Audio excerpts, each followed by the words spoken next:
Liris Chika, sa gitna ng panibagong social media frenzy, muling pinag-uusapan na ang tunay na relasyon ni Donnie Paylina at Blumaryaro.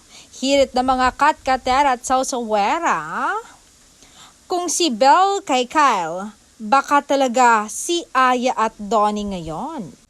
Lumalalim ang tsorya ng fans at casual observers. Bagamat wala itong matibay na ebidensya o kumpirmasyon mula sa magkabilaang kampo at sa kabila ng ingay online, tikom ang bibig ng mga young stars sa issue. Samantala, mariing itinuturing ng ilang fans ang mga aligasyon bilang purong haka-haka at dilulo narratives na walang sapat na basihan. Sa ngayon, nananatiling intriga ang lahat.